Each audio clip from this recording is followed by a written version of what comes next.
What do UFOs and nuclear weapons have to do with one another? The answer seems to be a lot. And he pointed with his arms, and he says it was right out there hovering, motionless and without sound. When I hung up the phone, I thought we were under attack. By who or what, I had no idea. In 2008, Robert Hastings published his book, UFOs and Nukes. In it, he interviewed 120 ex-US Air Force personnel, from former airmen to retired colonels, who witnessed extraordinary UFO encounters at nuclear weapons sites. Their amazing stories attracted the attention of Dr. Stephen Bruehl. Dr. Bruehl is a good friend of mine and professor of anesthesiology at Vanderbilt University School of Medicine. He received his PhD in clinical psychology in 1994 and has been principal investigator on 8 pain-related NIH research projects. In conjunction with Swedish astronomer Dr. Beatrice Villarroel, Dr. Bruehl set out to test an incredible hypothesis that there might be a statistical relationship with UFO sightings and nuclear weapons tests around the world. After sifting through hundreds of incidents of above-ground nuclear tests, looking at plates from observatories, their findings were shocking, drawing the attention of high-ranking officials in the Pentagon, as well as UFO whistleblowers pushing disclosure efforts through Congress. To be absolutely clear, this kind of study has never been conducted before. You won't want to miss our discussion.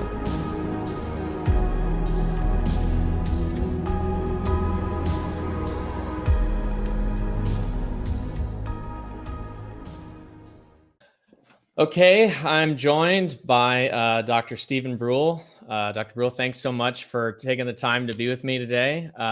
This has been a long one coming, I think, given the amount of time we've known each other. I'm going on, I think, 2 years now. But yeah, thanks again for coming. Yes, thank you for having me. And I think when we met was the 2024 meeting of the Scientific Coalition for UAP Studies, where just by luck, we ended up sitting with Ross Coulthart, which was very interesting. That's right. Many interesting things at that. That was my first UAP related conference I had ever been to. So it was that your first as well? It was, yeah. Okay. Yeah, I know that we first connected because I saw that you were also located in Nashville, and I was like, "Yay, finally, somebody else from Nashville." I don't feel so weird reaching out to them on the networking app or whatever. But yeah, I mean, I think before we get into sort of the highlight of this episode, which is the paper that you've just resubmitted to Scientific Reports with Dr. Beatrice Villarroel, is your background. How did you get into this topic, the weird world of UAP and transients, given your background as an anesthesiologist, several studies with the NIH, I believe I read in your bio. How do you make that transition? What was the starting point for you? Yeah, as you can probably guess, nobody has a degree in UAP studies. As far as I know, that doesn't really exist yet. So the best thing we can get is somebody who's trained in general scientific methods and statistics, and then can apply it to the UAP area. So I started getting interested in UFOs, as they were called at the time, back in the early 70s when I was a kid, because it was in the news a lot, on television, and read some books, was very interested in it. And then over the years, kind of my interest increased and decreased. And it was not until somebody gave me a copy of the first edition of Ed Ruppelt's book, called The Report on Unidentified Flying Objects. He was the head of Project Blue Book in the early 50s. And I read that and came away from that thinking, there seems to be something to it. And even the Air Force people think there's something to it. And why isn't anybody studying this or talking about it?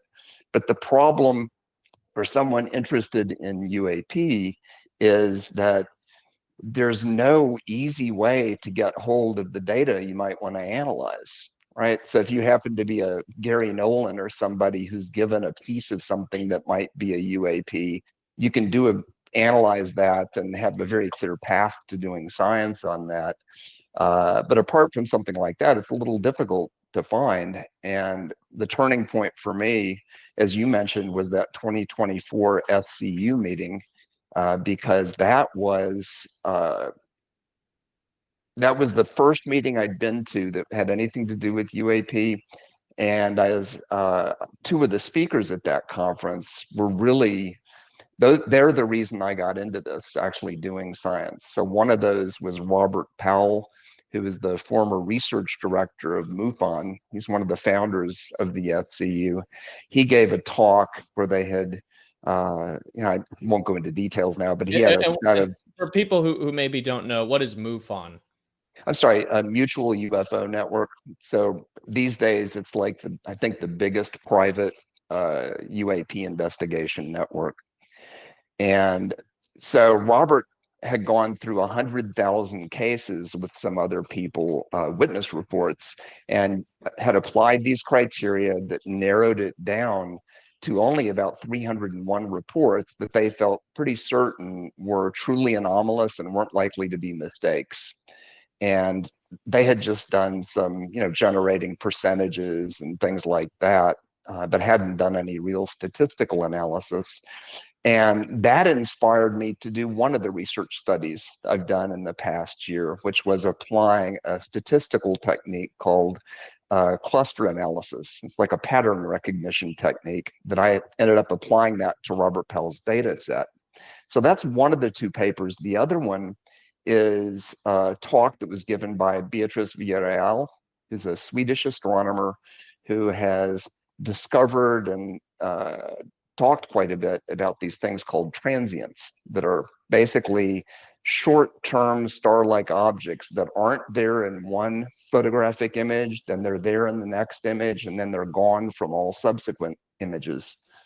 And one of the things she noted in her talk at the SCU meeting was that there was this very dramatic triple transient, three big star-like objects all clustered together in one of the images on the same date that the famous Washington, D.C. UFO invasion occurred in July of 1952.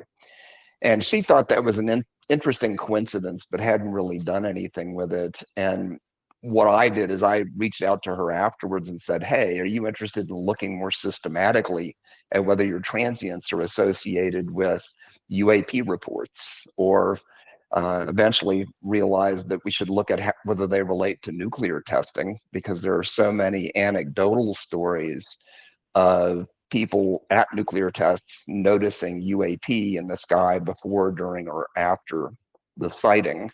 And that was based mainly on Robert Hastings' excellent book called UFOs and Nukes. Yeah, I have that book somewhere behind me. I'm definitely going to include it in the introduction for this. But yeah, so I want to go back just briefly to the first paper that you did. It was, I believe the title was Shape and Flight Characteristics of a UAP Using Cluster Analysis, an overview and significant findings. So tell me what that process was like, sort of organizing that data, how it sort of fit into different categories, and ultimately what like the meat and potatoes for like non-scientific brained people might be. Like myself. Yes. Right. Yeah, the trick here is not to make it boring because it is statistics.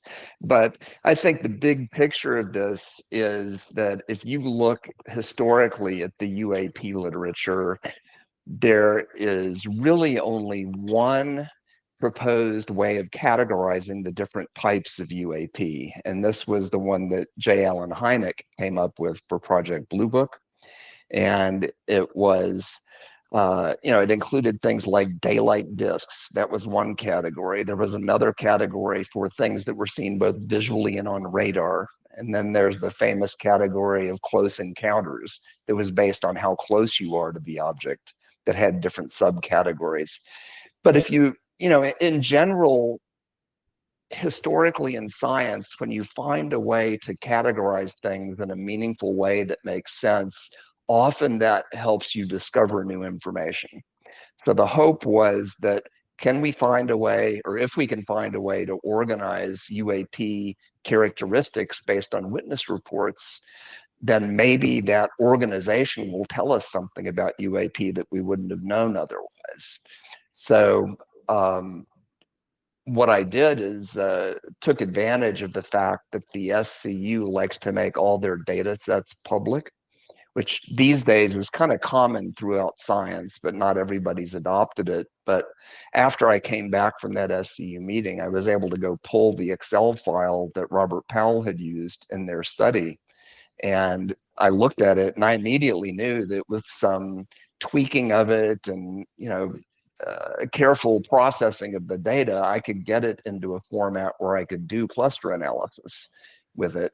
So I pulled his data, and then of course I wanted to involve him in it. So I reached out to him and told him what my idea was. And I remember his response was, well, yeah, cluster analysis is great. We wanted to do that, but nobody knew how to do it. And I just said, well, I've done it before in a biomedical context, and I think we could do that. So we worked for about a year. I did, Robert Powell, and then a woman named Sarah Little, who's a scientist that works with the Galileo Project and with SCU. And just via Zoom and email, we wrote this thing over the course of a year. And what sort of emerged out of that? What because there are some different and this is why I think it's just so important that people like you are doing that because as I speak on this, I'm thinking of just sort of anecdotal pieces here and there that people have told me. Well, the cigars typically kind of behave like this, or the triangles behave kind of like this, or they only show up in the daytime or nighttime. But the reference points there are sort of murky. And so, first of all, how do you sort of determine like what is quote unquote like good data or bad data? And then secondly, what kind of jumped out at you that maybe surprised you a bit? Yeah, so cluster analysis has a nice feature to it, at least using the type of cluster analysis we did, because it will tell you whether what you got is garbage or something that's non-random. And when we ran the cluster analysis on the data, as we had kind of restructured it, what we got was a particular number that told us that the data were actually good. There's real information in these witness reports. It's not random. The clustering was not random. And it was actually exceeded the cutoff for that by quite a bit. And essentially what we found was that there were 7 different categories or 7 different clusters, we call them. Of how many ultimately received reports that were used? So yeah, so the total sample size in this was about I think 301, and what we ended up with was 7 clusters that had anywhere from 18 individual witness reports all the way up to as many as 41 witness reports in a given cluster. And what we did is we told the cluster analysis to find us clusters that within themselves are very coherent and similar, but are very different from the other clusters, and do that based on shape, estimated size, ability to hover, whether they were associated with sound, and whether they were associated with electromagnetic effects like turning off car engines or radio interference, things like that. So we had these 5 things we were clustering on, and we ended up with 7 different clusters. And the way you interpret clusters in a cluster analysis is you look at all these characteristics that were used to cluster it, as well as a whole bunch of other characteristics that are just secondary characteristics that you have information on, and you look for patterns in that. So like, for example, one of the things we found was that the cluster analysis was able to pick up different sources of witness reports. So we had one cluster that was totally made up of disks or circular objects that all hovered. They were all seen at close distances. And then we had another cluster that also was all disks, but it was totally different other features. And it turned out that that second disk, which was higher altitude and further away, were mostly old military reports from the late 40s and early 50s from pilots who had seen UAP flying while they were in airplanes or different aircraft. And that's a very different setting to see a UAP than if you're on the ground and it's 100 feet away from you, like in Sure. cluster one. So, I mean, that's one thing we picked up. I think some of the other things that were more interesting is there was a cluster that we called cylindrical, but included objects like the Tic Tac shape involved in the Nimitz incident. And one of the things we found was that this cluster was the most likely of all the clusters to respond to observers' actions, like playing cat and mouse with a moving car. And of course, if you look at the Nimitz encounter, that's exactly what happened when David Fravor saw the Tic Tac as it turned around as if it were looking at him and came at him. So I thought that was interesting. A couple of other things are if you've ever read Dave Marler's book on triangular UFOs, you get a particular sense about what the characteristics are of these. And when we did the cluster analysis, there was one cluster that was mostly triangular shaped UAP, including chevron and boomerang shapes, but they're all kind of had that angle in it, like a triangle. And they were mostly seen at night. They were also the ones that were the most likely to display distinct lights, like have red and white lights on them. And they also had this ability not only to hover, but to accelerate almost instantly and go very fast.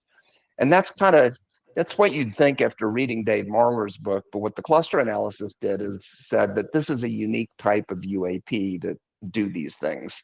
And statistically, we were able to pick that up. The other thing that was kind of cool was that all of the UAP that exhibited electromagnetic effects were not mixed throughout the other clusters. They were all assigned to their own cluster, and they were about half of them were disc or round shaped, and then about a quarter of them were ovoid, which of course, if you look at a disc from the right angle, it's going to look kind of oval.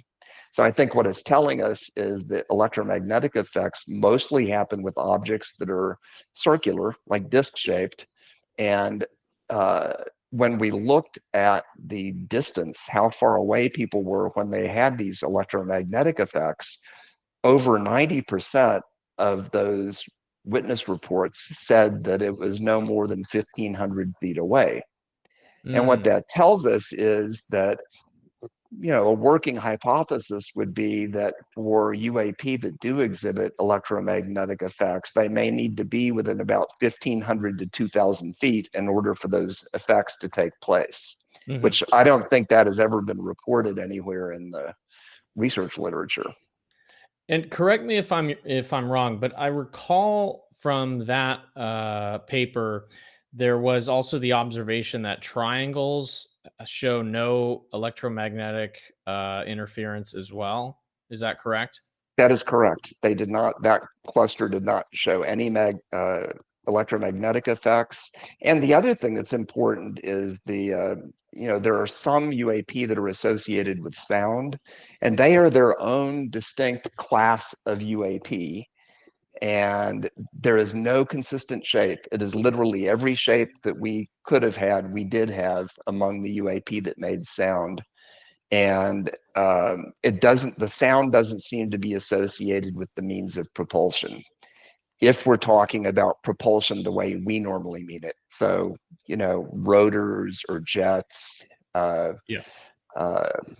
what propellers, whatever it is, they all make a lot of noise, but the objects here that made noise as a UAP didn't do anything unusual in terms of flying.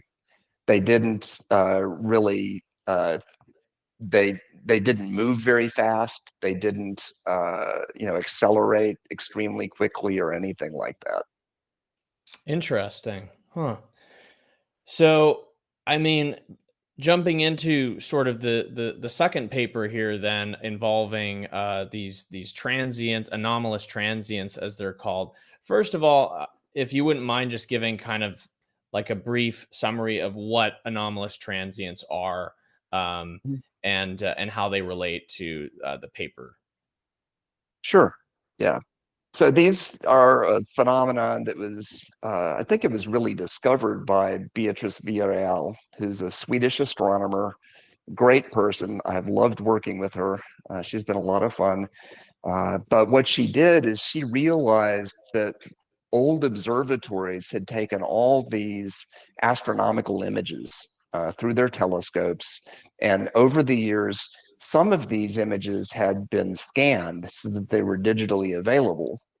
And she realized that in many cases, they had a sequence of images of the same part of the sky over time.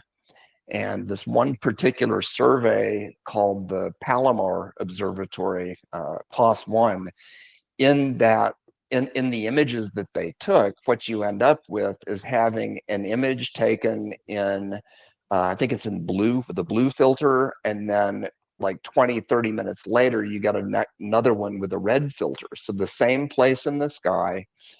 And what you see in the transients is only the stars you expect to see in the first image. Then 30 minutes later, it's like you've got an extra star or several extra stars there that look exactly like a star. They're point sources. And then you look at all the images taken after that for weeks, months, years later, and the transients are not there in any of the images. So transient, the name of that is designed to kind of capture this idea that they're a temporary phenomenon. And the critical thing to remember is these exposures of these photographic plates took about 20 minutes. So if you've got something that is staying in the same position relative to the stars, the telescope corrects for the movement of the Earth. So what you end up with is a point source. It just looks like a dot, just like the stars. But if it's something that is moving in the sky at all, what you see is a streak. So the transients are not streaks. They're not moving. They're staying exactly where they would seem to be in the same position relative to the stars without moving for the duration of that exposure. Or it was something very bright, very fast that appeared there and then disappears. But what's interesting about these is there's an automated system that a Spanish astronomer set up to look throughout all of these astronomical plates that they had in this Palomar survey, and they've detected more than 100,000 transients. And I will be the first to admit that I know for a fact that a portion of those are errors. The automated system said there's a transient when there probably isn't. And you can tell that by looking at them, but there's so many images that it's impossible to do this manually.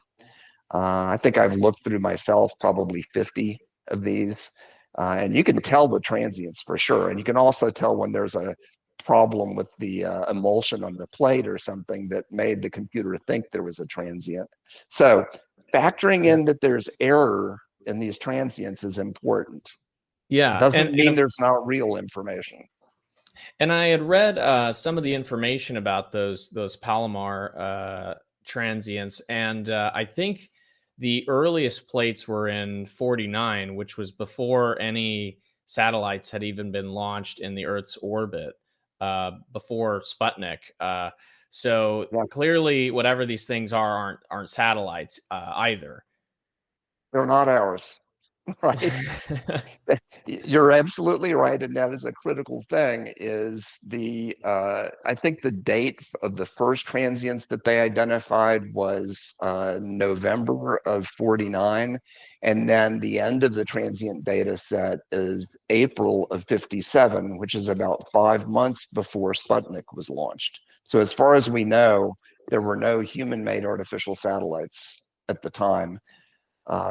And Beatrice has noticed something very interesting in a paper that she's revising to resubmit to a journal, which is that when you look at the number of transients in the sky and look at different locations, if you look in a part of the sky that would be in the Earth's shadow, the number of transients drops way down.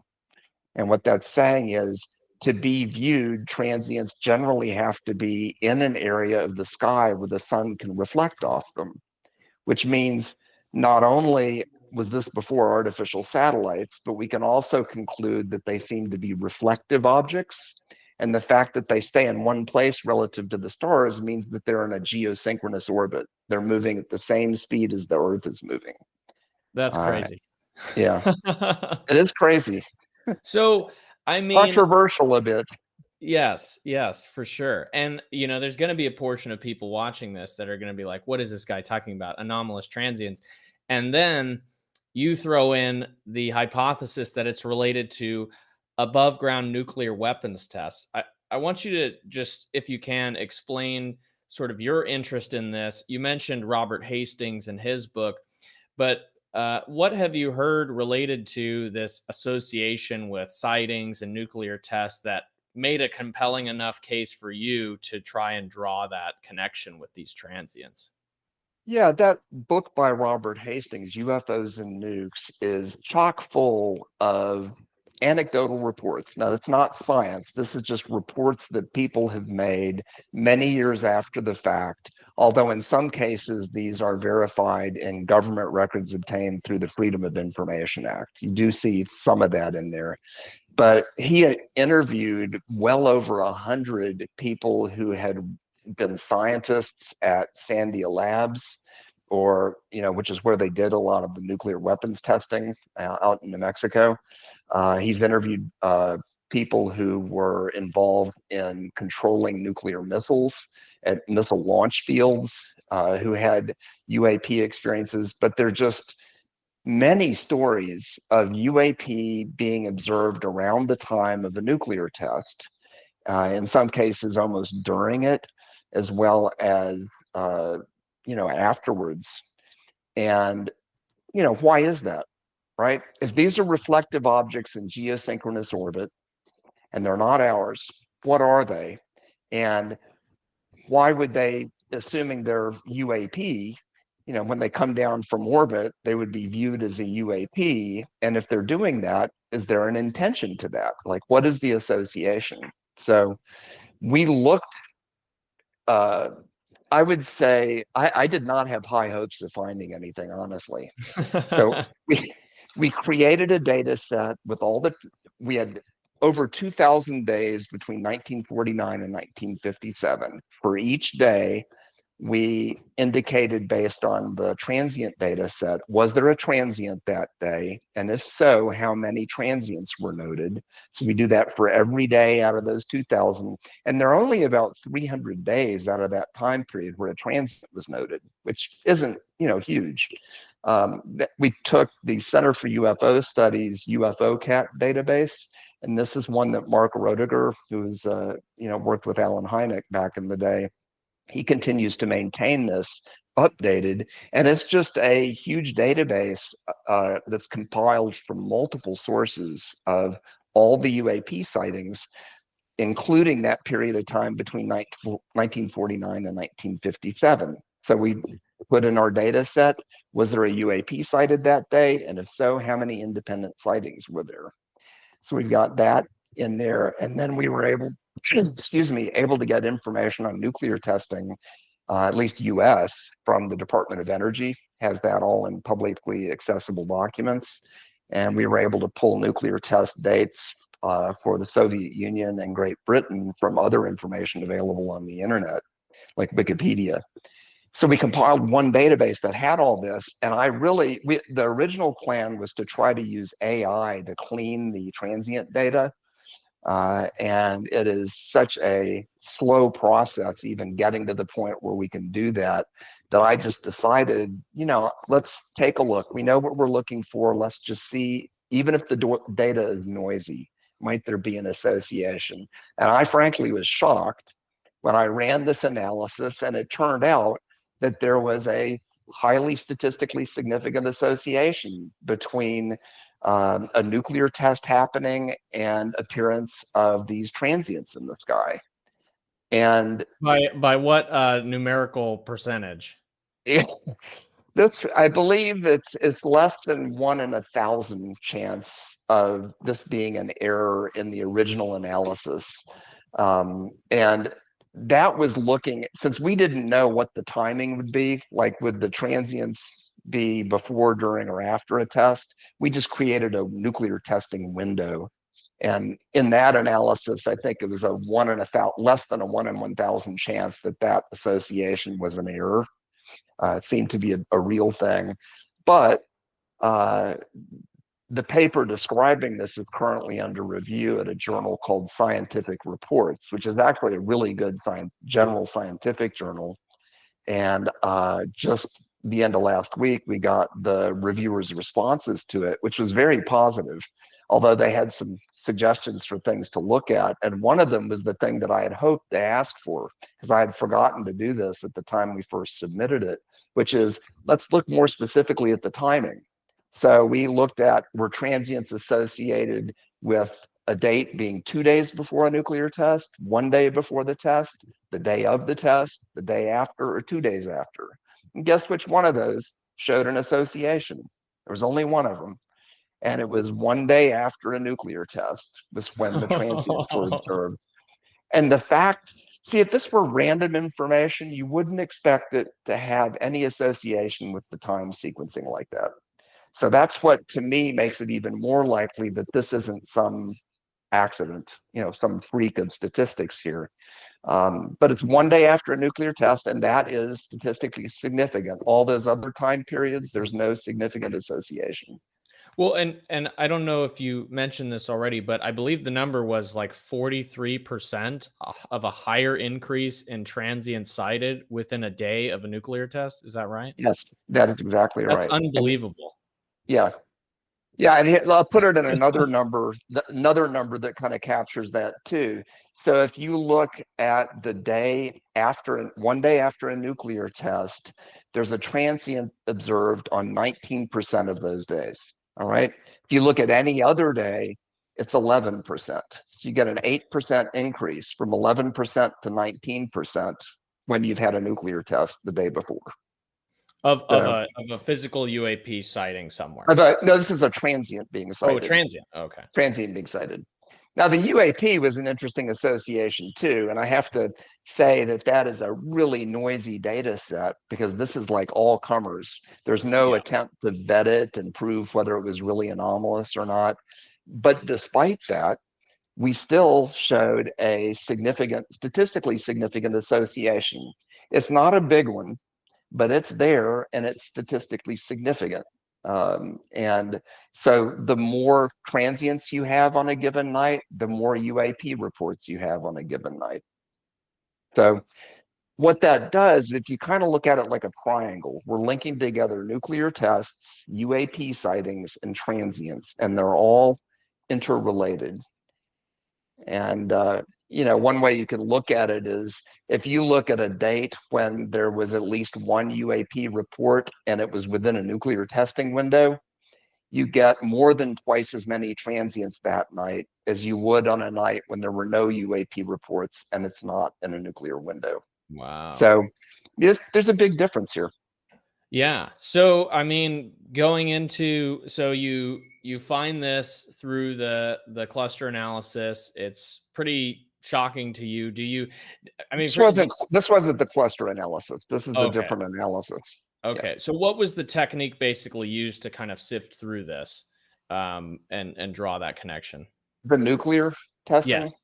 Yeah, it's actually a really simple technique. You can look at it in terms of drawing a 2x2 table. Yes or no, was there a transient? Yes or no, was it in a nuclear window? And it looks at the percentages in each of those categories and determines whether it deviates from chance.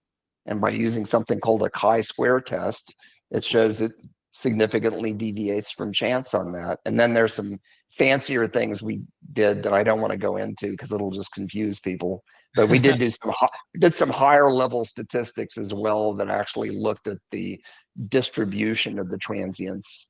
But it doesn't make any more point than I'm making right here.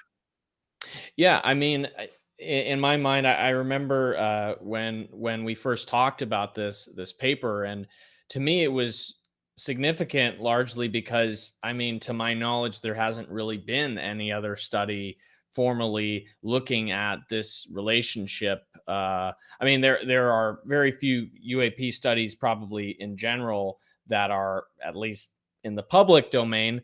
Um, but certainly, the relationship has been hypothesized Mhm. for a while by people that are researchers in this field, but nobody's ever actually done a statistical analysis on that. So that to me was just kind of mind blowing when I heard those percentages. Um, so just kind of touching on, Let me just say one thing. I have tried to find out by talking to people that would be in a position to know whether there is this kind of study that's been done privately before and just wasn't ever released to the public, and I haven't found anyone who says that's out there. So I think this is new. yeah, I mean, certainly the as far as it's known, even in the UAP world, like publicly, this is a new thing. So, um, so speaking on to that end, what was sort of the reception like when it was submitted to scientific reports? What sort of people took notice, and maybe what were some of the critiques and feedback that you got as well? Yeah. So it we submitted it, and there's something called a preprint that happens when you submit the scientific reports. So it generates an official copy that gets posted to the internet with an accessible link where you can go see the article that's being reviewed. And we opted to do that. And when that finally came out, this review process took was over 6 months to get the first reviews back, which is a very long time. And because it was taking so long, Beatrice wanted to post the preprint, and she did to X. And I can tell you that within a week, we had over 12,000 reads of the paper, which to me is an astoundingly large number. Like working in science, I'm lucky if I have 50 people that read one of my papers normally. So Mhm. there was a lot of interest in it. Um, I don't do social media for mental health reasons, but I It's did probably look smart. I did look at some of the things that were posted on and that my wife pulled up, posted on X, and they generally seemed to be positive responses saying that they appreciated that somebody was trying to use traditional scientific methods to study UAP, which was kind of the whole point.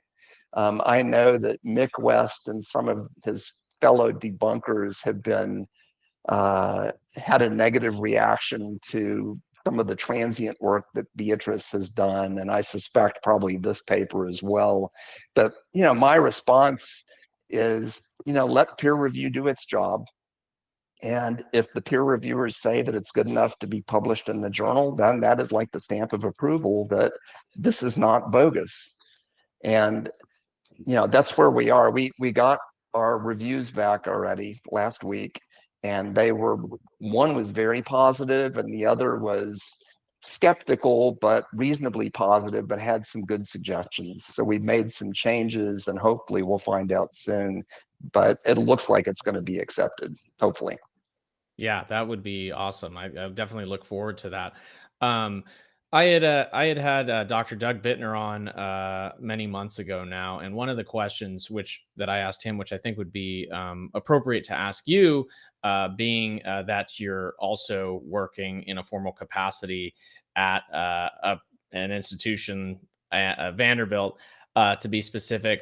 What is your sense of as an academic of the perception of this sort of area? Do you feel like there's a stigma at all? And do you see that, if there is one, do you see that improving, generally speaking? I mean, you've attended some other conventions as well. You went to the Soul Mhm. Symposium, which I believe that was at Stanford, correct? This was the one that was in San Francisco, but not at San Francisco. Stanford. Okay. Yeah, yeah. So yeah, it's a little bit interesting being an academic and being interested in this area. Um, and let me say one thing I forgot. I'm not an anesthesiologist.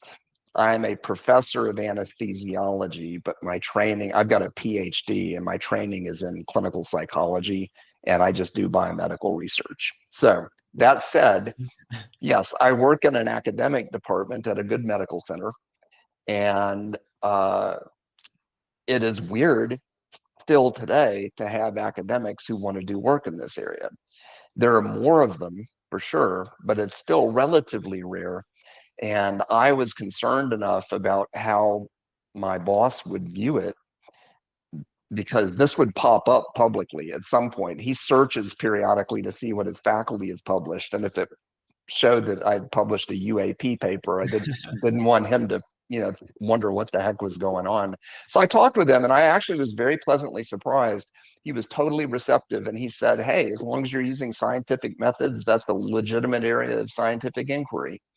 And I offered not to use Vanderbilt's name, and he said, "No, go ahead. This is real science. Go ahead and use it." So I have been, but I think that's the kind of encouragement that academics would like to have from their institutions.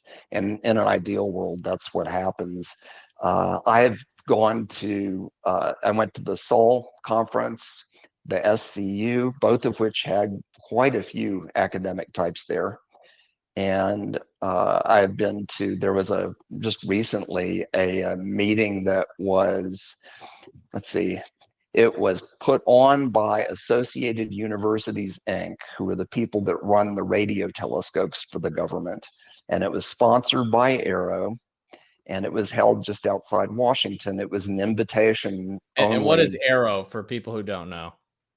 All Domain Anomaly Resolution Office. It's the federal government's, the Pentagon's department that is tasked with looking into UAP issues officially. And that was very interesting. And there were a number of other scientists from places across the country. There were people who run UAP databases. There were government people. So it was a mix. And it was all focused on trying to figure out how best to use witness report data to do science, right? So kind of like the cluster analysis paper. And that's why I got invited, is because it was right up the alley of what the whole conference was supposed to be about. So there'll be a white paper published eventually, kind of summarizing the results of that. Mm-hmm.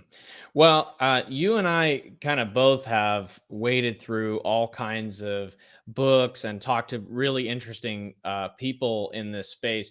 I kind of just want to get and it's never a good idea to ask like a scientist generally like their hunch or their opinion about something before it's been borne out in some kind of official way. But, what is your sense of what we're dealing with here? Do you think, there's an element of like our own government that has maybe developed some kind of, anti-gravitic technology? Do you think it's something interdimensional? What's your sense of that based on the innumerable interactions that I know you've had with very interesting people? Yeah, so I have to preface this by saying that this is all speculation, right? This is not based on scientific findings, any certainty of information that I have. But yeah, and I would say it depends on who you listen to. So if you go to one branch of this thing, you've got the Wilson Davis memo, right?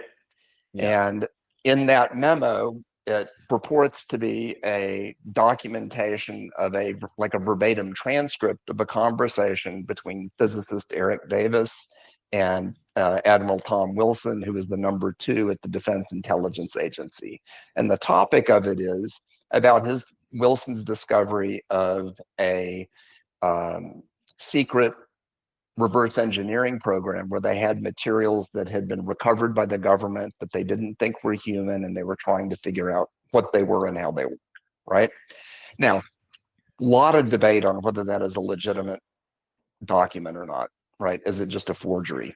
And one other thing that I would just like insert there is that Eric Mhm. Davis, this scientist, was formally contracted by the government in the OSAP program as one of the scientists that was literally given congressional budget to study anomalous sightings and collect data from all around the world, civilian databases. I believe it was OSAP that initially investigated the Nimitz case. So Eric Davis is deeply tied into the government's sort of interest into UAP. At least that is publicly known. Yeah. So he is a legitimate scientist. He is the kind of person, because of his position, that should be in a position to know the answers to some of these questions. And he has refused to confirm or deny whether that letter is legitimate, right? The Wilson Davis memo. But I can tell you, I was able to talk to him for about 20 minutes at the Seoul conference, just one-on-one. And this is just my impression. My impression is that that is a legitimate recording of a conversation. Everything he said was consistent with what that says, which I think he said publicly himself. So, I mean, that's one branch of this is Yeah. it's very clear that we've recovered these materials. They're not human and we don't know where they're from, right? Then you've got the other side of that. I guess worst case scenario is this is all disinformation, right? This Yeah. all of this is because the federal government is trying to fool the Russians and Chinese into thinking we have technology that we don't have, right? That would be one take on it too. I know Ross Coulthard has recently talked about his, I guess, evidence he has at some point that like the Tic Tac may have been technology made by a military contractor here. And I don't, that would involve presumably anti-gravitic technology, but as far as we know, that's never been publicly revealed. Although I'm sure on your show, if you interviewed Nick Cook, you're well aware that there was a lot of interest in anti-gravitic technology in the 50s that just suddenly dropped off a cliff for no apparent reason. And I don't know what happened to that. So I can't say with 100%. I can't even say that I have speculation that's 100% accurate. I think a lot of different things, but I think there is evidence in favor of all these that sounds pretty solid. It's just the implications are so astounding if some of these things are true that it's hard to take it seriously just on the face of it. Yeah, definitely. I mean, it was a very interesting series of conversations with relatives of mine when they had learned what I was spending my time doing, hanging around aerospace guys in Huntsville and looking at charts showing the various shapes and characteristics of unidentified anomalous objects. But so yeah, let's talk about sort of what's next for you here in terms of the paper and also maybe some other goals that you might have, collaboration with other members in or outside the SCU. Where's your head kind of at? Where do you see it going? Yeah, I think one thing I can say that's encouraging, and this is probably more directed at scientists that might be listening to this, is that if you have an interest in this area and are willing to do some work, there are lots of people looking for collaborators that need help with various things. I have been, before I got in hands-on doing UAP research, I'd read all these books and knew all the big names. And I found that literally in a year and a half, I've met a lot of these people. It's a very small community. And at least the people I've dealt with, they've been pretty collaborative. And that's really cool. So I've got the cluster analysis paper is already accepted at a journal called World Futures for a special issue on UAP. The transient paper, we're waiting to hear whether it's accepted after the revision we just sent in yesterday. And then I just got contacted today by somebody who's an academic in this area who wanted to follow up on an idea that we had talked about at a conference not long ago, having to do with validating witness reports, potentially using VR. It's an interesting idea. And then I also have been at the SCU conference. I met John Blitch, who, if you saw Russ Coulthard's interviews with Jake Barber and some of the people involved in the Skywatcher thing, John Blitch was kind of the person that was brought in to help vet Jake Barber, who himself is a super interesting, very smart person who's a PhD cognitive psychologist. but he's very interested in the experiencer phenomenon. So we're working together, trying to collaborate on writing a paper that would kind of talk about how you go about studying something like that using standard scientific methods. So, I mean, there's just a bunch of things going on, and any day now I could end up with some other data set that might fall into my lap, just unpredictable when or if that would happen. I do know that Beatrice and I have a person who is going to try to apply AI to her transient database, and what we do is apply the AI, and then she and I would go through manually checking some of these to see how accurate it is to help train it. And eventually, hopefully, it would be good enough that we'd end up with a much cleaner sample of transients. And what that should do is increase the size of the relationships between transients and other things that we might look at, because you're getting rid of the noise. Yeah, it seems there's not really any shortage of application, certainly for not only cluster analysis, but other, as you say, scientific processes of just applying sort of rigor to broad data sets, making them ingestible into algorithms, be them AI or otherwise. Yeah. So, yeah, is there any particular data set that, like, if you could have it, but like maybe there's like a low likelihood you would just want to just run your own study on it? Yeah, the data set I would really love to see is the OSAP data set. And this was created for the government by Jacques Vallée, who was being paid to do this. He had a team of translators working for like French and Italian and Portuguese, but they were taking witness reports from all over the world that had been stored in different databases, cleaning them up, translating them, and getting all the information into a structured format where you could apply AI to it or machine learning. And they created this, and right when it was created, they cut off funding for the program. So that has not ever been made public. And I actually asked Eric Davis and some other people if there was any chance that this OSAP data set might be released, and they did not seem to think that was very likely. And I don't really understand why it's so secretive, but I think we need to email Robert Bigelow about that. I'm sure he might have something to do with that. you go for that. That would be awesome if you could get him to respond. Request for comment. Yeah. Yeah. All right. Well, yeah, I think I covered pretty much everything that I wanted to ask you.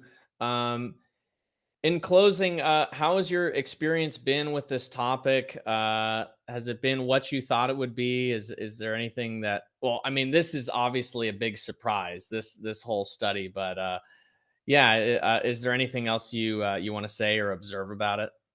I'd just say that my whole active involvement in the UAP topic is a surprise. I never really intended for any of this to happen. I've been pleasantly surprised, though, and I have found that the people I'm able to work with in this area are all super smart, very serious people, and have been great to work with.